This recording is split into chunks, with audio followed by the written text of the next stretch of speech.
नमस्कार बच्चों, स्वागत है आप सभी का।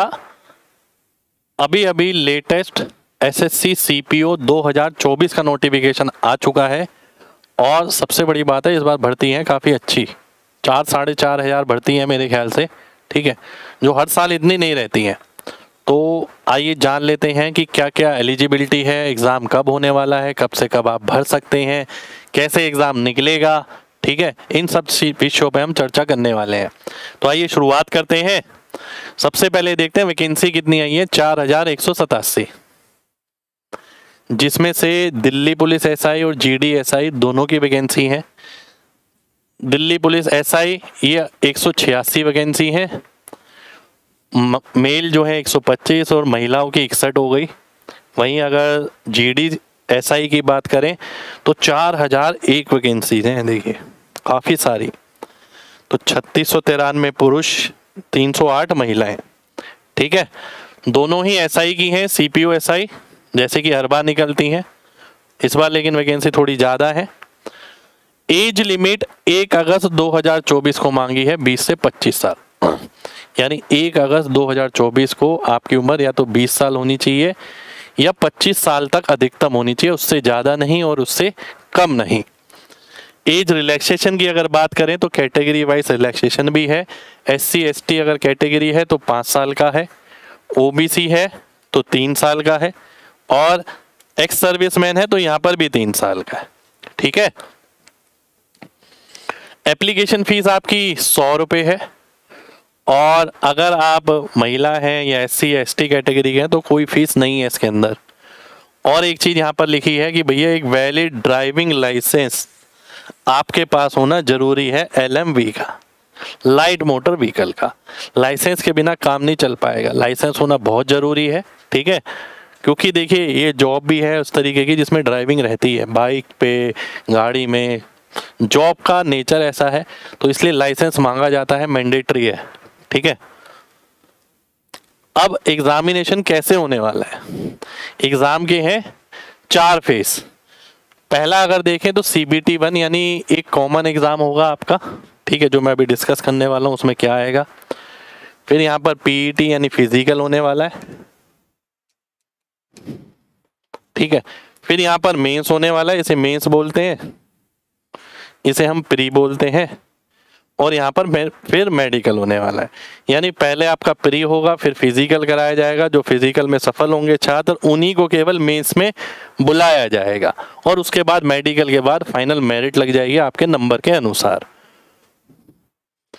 अगर पेपर 1 की बात करें, यानी जो मैंने प्री का पेपर बोला है CBT 1, ठीक है, तो रीजनिंग आएगी हमारी 50 question 50 number, GS 50 question 50 number, 50 question 50 number aptitude, 50 question 50 number English.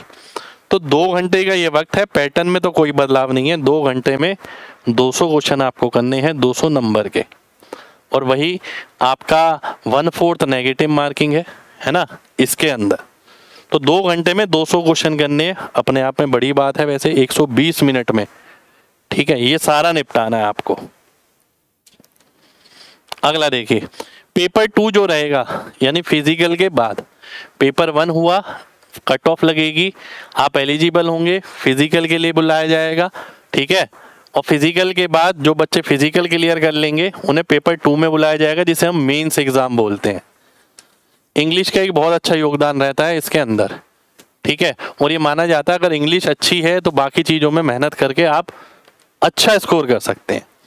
तो 200 क्वेश्चन मेंस में आते हैं, 200 नंबर के। यहाँ पर भी 2 घंटे का वक्त है, पर 2 घंटे का वक्त कुछ ज़्यादा कम नहीं रहता है यहाँ पर, क्योंकि इंग्लिश है, इंग्लिश में इतना समय नहीं लगता है, ठीक है। आता होता है तो इंग्लिश में समय की कोई लिमिट नहीं है, नहीं आता तो 2 की जगह 4 घंटे भी दे दो तो भी पेपर नहीं हो पाता, जब आता ही नहीं है तो। नेगेटिव मार्किंग 0.25 है, ठीक है। कुछ बोनस मार्क्स भी हैं जो बच्चे NCC वाले हैं। अगर आपके पास NCC का C सर्टिफिकेट है तो भैया 10 नंबर बोनस है, B सर्टिफिकेट है तो भैया 6 नंबर बोनस है, और A सर्टिफिकेट है तो आपके 4 नंबर बोनस है, ठीक है। तो अगर NCC के सर्टिफिकेट आपके पास है तो ये बोनस नंबर आपको मिलने वाले हैं। अब मैं फिजिकल की बात करता हूँ, जो उसके अंदर फिजिकल होना है ये बहुत तगड़ा रहता है, ठीक है। कहते हैं ना दिल्ली पुलिस का एसआई का फिजिकल अपने आप में बहुत बड़ी चीज़ है। तो यहाँ पर अगर आप देखें पुरुष की अगर बात हो रही है, यहाँ पर हाइट जो है 170 सेंटीमीटर होनी जरूरी है। जो हिली एरियाज में लोग रहते हैं उनके लिए 165 है, यानी थोड़ी कम। जो एसटी कैटेगरी है उसके लिए 162.5, ठीक है। और अगर चेस्ट की बात करें इसके अंदर फिजिकल के अंदर, तो अनएक्सपेंडेड 80 है, एक्सपेंड करके 85। यहाँ पर भी 80 85 है, पर एसटी कैटेगरी के लिए 77 और 82 है, ठीक है। अनएक्सपेंडेड और एक्सपेंडेड का क्राइटेरिया दोनों आपके सामने है। फुलाने के बाद 85, फुलाने बिना 80। फीमेल की अगर बात करें, फीमेल में जो हाइट चाहिए वो चाहिए आपकी 157 सेंटीमीटर। मेल्स में 170 है, यहाँ 157 है। हिली एरियाज में यहाँ 155 है, एसटी में यहाँ 154 है, ठीक है। अब फिजिकल के एक और चीज़ है, ठीक है। ये तो आपकी मेजरमेंट हो गई। अब जो मेन चीज़ है, सबसे मेन, वो है दौड़। मेल कैंडिडेट की बात करते हैं पहले। 100 मीटर की दौड़ 16 सेकंड में, ठीक है। पहले एक ये दौड़ होती है, उसके बाद 1.6 किलोमीटर 6.5 मिनट में तय करना है, ठीक है। कई बच्चे ऐसा करते हैं कि भैया केवल इसी की तैयारी कर लेते हैं, पेपर की तैयारी नहीं होती। फिजिकल बहुत अच्छा होता है, मैंने ऐसा अधिकतर देखा है, ठीक है। आपको ऐसा नहीं करना, दोनों चीज़ें साथ साथ लेके चलनी है, दोनों चीज़ें, ठीक है। और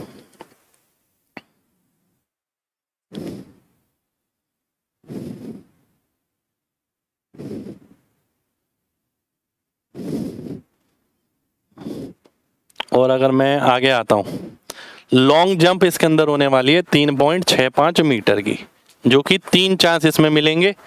हाई जंप जो होने वाली है 1.2 मीटर की, जिसमें भी 3 चांस आपको मैक्सिमम मिलते हैं। और शॉर्ट पुट 4.5 मीटर, जिसके अंदर 3 चांस आपको मिलने वाले हैं, ठीक है। यही अगर महिलाओं की बात करें तो 100 मीटर की दौड़ होगी पहली, उसमें 18 सेकंड में करनी है। फिर अगला एकदम ही 800 मीटर का दिया जाएगा, 4 मिनट में तय करनी है। लॉन्ग जंप की अगर बात करी जाए तो 2.7 मीटर, 3 चांस इसमें भी, 3 चांस इसमें भी, 0.9 मीटर। ये आपकी हाई जंप है। हाई जंप, लॉन्ग जंप, ठीक है। लॉन्ग मतलब लंबी, हाई मतलब ऊंची, ठीक है। मेडिकल स्टैंडर्ड की बात करिए, देखिए ये तो हमारा फिजिकल था। चेस्ट नापी जाएगी, हाइट नापी जाएगी, उसके बाद रेस कराई जाएगी, high jump, long jump, short put, ठीक है। सब चीज़ आप क्राइटेरिया मैट करते हो तो उसके बाद मेंस में बुलाया जाएगा, मेंस का पेपर आपका होगा। फिर आपने कट ऑफ क्लियर करी तो उसके बाद मेडिकल स्टैंडर्ड है कुछ आई साइड के, 6/6 बेटर आई के लिए, वोर्स आई के लिए 6/9। 6 बेटर आई का मतलब है अगर आप सीधे हाथ से लिखते हो तो राइट आई आपकी बेटर आई हो गई और लेफ्ट वाली वोर्स आई हो गई, ठीक है। तो राइट जिससे आप लिखते हो वो 6/6, दूसरी वाली 6/9 चाहिए।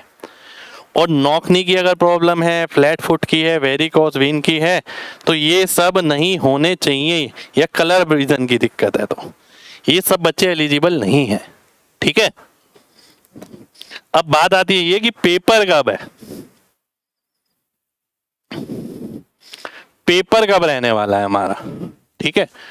ऑनलाइन जो एप्लीकेशन शुरू होने वाला है वो 4 मार्च से, यानी वो शुरू हो चुका है 28 मार्च तक, ठीक है। अभी जल्दबाजी में मत बनना, थोड़ा आराम से बनना। अभी जल्दबाजी में बहुत सारे बच्चे लगातार लगे होंगे, आपको थोड़ा इंतजार करना है अभी, ठीक है। हफ्ते भर में भर लेना आराम से। विंडो करेक्शन का जो टाइम है वो 30 मार्च से 31 मार्च तक है। 28 मार्च को फॉर्म ख़त्म हो जाएंगे भरने। और जो एग्ज़ाम की डेट है, देखिए जो प्री का एग्ज़ाम होने वाला है वो कब होने वाला है, 9, 10 और 13 मई। यहाँ पर मैं एक बात बोलना चाहूँगा, एग्ज़ाम की जो डेट है कब है, 9, 10 और 13 मई। आज क्या तारीख है, आज क्या तारीख है, आज 5 तारीख है शायद, हाँ 5 मार्च है, ठीक है। लगभग 2 महीने, तो भैया एक सलाह दूंगा आपको, मर्जी हो तो मान लेना, नहीं तो मत मानना, आपकी मर्जी। 2 महीने के लिए कोई बैच मत लेना, कोई बैच मत लेना। कोई भी चमत्कार नहीं हो सकता। अगर आपको कहीं प्रैक्टिस बैच मिल रहा है तो बात अलग है। जैसे आपको अगर गणित का बैच लेना है, मैं एक बैच देता हूं गणित का, ठीक है, स्पीड मंत्रा बैच। इस बैच का पर्पस ये है कि आपकी स्पीड पे प्रैक्टिस कराई जाए। केवल प्रैक्टिस बैच है, कंटेंट का नहीं है। प्रीवियस ईयर को कैसे कम से कम समय में करना चाहिए। अगर आपको लगता है आपको स्पीड की जरूरत है तो आप ये बैच ले सकते हैं MG कॉन्सेप्ट ऐप से, ठीक है। अगर आपको लगता है आपको स्पीड के साथ प्रैक्टिस करने की जरूरत है गणित के अंदर, अगर आपको ये लगता है नहीं आपकी स्पीड सही है तो आपको इसकी जरूरत नहीं है, ठीक है। अगर आपकी स्पीड सही है, और बैच लेने का मतलब ये नहीं है कि मैंने आपसे बोला है तो एक बैच ही ले लेता हूँ, चलो 2 महीने आ रहा है। मेरे भाई ये बैच ऐसा ही है कि आखिर में पढ़ा जाए 2 महीने में, 1 महीने में, 3 महीने में, लगातार, ठीक है, कि कैसे बिना पेन के आंसर आएगा, कैसे ऑप्शन देख के आंसर आएगा, कैसे कम से कम लिखने में आंसर आएगा, ठीक है, उस पर आधारित है। अगर आपको लगता है आप ऐसी प्रैक्टिस करना चाहते हैं तो ये बैच आपके लिए। नहीं तो मैं तो यही बोलूँगा भाई कोई बैच लेने की ज़रूरत नहीं है इन 2 महीने के लिए, क्योंकि आप बैच लोगे, अभी बहुत सारे बैच आएंगे जगह जगह कि ये वाला बैच आ गया, ये वाला बैच आ गया। 2 महीने में कैसे पढ़ पाओगे? नहीं पढ़ पाओगे। 2 महीने कुछ नहीं होता। जिस आदमी ने पहले से कुछ नहीं किया वो आखिरी 2 महीने में तीर नहीं गाड़ सकता, ये ध्यान रखना। अगर उसने शुरू से सब चीज़ें पढ़ रखी है तो 2 महीने में आखिर में प्रैक्टिस तो अच्छी कर सकता है, कि अच्छी प्रैक्टिस वाला उसे कोई बैच मिल जाए। जैसे मैंने आपको ये बताया, ये भी प्रैक्टिस बैच है, कोई फाउंडेशन बेसिक बैच नहीं है, केवल प्रैक्टिस वाले बैच है उन बच्चों के लिए जो आखिर के दौर में प्रैक्टिस करना चाहते हैं, जो पूरी तरीके से कॉन्सेप्ट जानते हैं, ठीक है। तो 2 महीने में बाकी आपको कोई बैच लेने की जरूरत नहीं है। कहीं से भी बोल रहा हूं मैं आपको, यहाँ भी अगर आपको लगता है कि नहीं मेरी स्पीड सही है तो ये भी कोई जरूरत नहीं है, ठीक है। आखिर में केवल स्पीड पे काम किया जाता है। देखो मैं साफ बात बताऊं तो आखिर में 2 महीने है, अब आखिर ही है। जिनको 2024 निकालना है ना वो सालों से लगे हुए होंगे तैयारी करने में। ऐसा नहीं होगा कि आज नोटिफिकेशन देखा, चलो यार नोटिफिकेशन आया है, 2 महीने बाद एग्जाम है, उस सर ने बैच निकाला है तो एक बैच ले लेता हूँ। सर का तो काम है भाई बैच का, पर 2 महीने में पूरा कंटेंट पढ़ना 4 विषयों को मजाक है क्या? कंपटीशन ऐसे नहीं जीता जाता, तैयारी पहले से करी जाती है।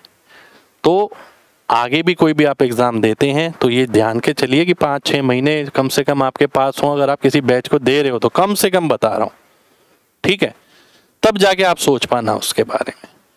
1 महीने पहले बैच लेके, 2 महीने पहले बैच लेके कोई जादू नहीं होने वाला, ठीक है। तो ऐसे टाइम में आप अपनी प्रैक्टिस करो, अपना गणित की प्रैक्टिस करो, रीजनिंग की प्रैक्टिस करो, जीएस की, इंग्लिश की, मॉक टेस्ट बनाओ ज़्यादा से ज़्यादा, जितने ज़्यादा से ज़्यादा हो सकता है लास्ट टाइम में मॉक टेस्ट बनाओ। और मैं कोशिश करूंगा अगर आपके लिए कुछ कर पाता हूं तो लेटेस्ट सीपीओ के क्वेश्चन जो पिछली बार आए हैं वो लाने की कोशिश करूंगा। अगर मुझे लगेगा आप कमेंट में ऐसा लिखते हैं तो कमेंट करके बताना, सीपीओ के लेटेस्ट प्रीवियस ईयर क्वेश्चन मैं आपके लिए ले आऊंगा यूट्यूब पर, अगर आपको जरूरत होगी तो, ठीक है। वो मैं कमेंट देखूंगा, अगर ज़्यादा बच्चों के कमेंट आए होंगे तो मैं जरूर ले आऊंगा आपके लिए, कोई दिक्कत की बात नहीं है। क्योंकि प्रैक्टिस तो हम कर सकते हैं, पर अगर मैं बोलूं आपको बिल्कुल बेसिक से पढ़ा दूंगा, ये कर दूंगा, 2 महीने में मैं कुछ नहीं करा सकता। बहुत सारी जगह हैं आपके लिए, आप वहां देख सकते हैं, वो लोग आपको बहुत कुछ करा सकते हैं, ऐसा वो बोलते हैं, ठीक है। मेरे पास कोई इलाज नहीं है 2 महीने वाला। मैं तो शुरू से बोलता हूँ हर चीज़ में समय लगता है, ठीक है। ये समय अपने आप को दो, इससे बेस्ट कुछ नहीं हो सकता, ठीक है। तो उम्मीद यही करते हैं कि जिस हिसाब से वैकेंसीज आई हैं आप लोग सभी लोग मेहनत करेंगे। कोई दिक्कत अगर होती है तो हम लोग हैं आपके साथ, और आपके अगर कमेंट आएंगे तो मैं ये आपके लिए ले आऊँगा यूट्यूब पर, अगर आपको ज़रूरत लगेगी तो, ठीक है। तो मिलते हैं आपसे, ख्याल रखिए अपना, जय हिंद।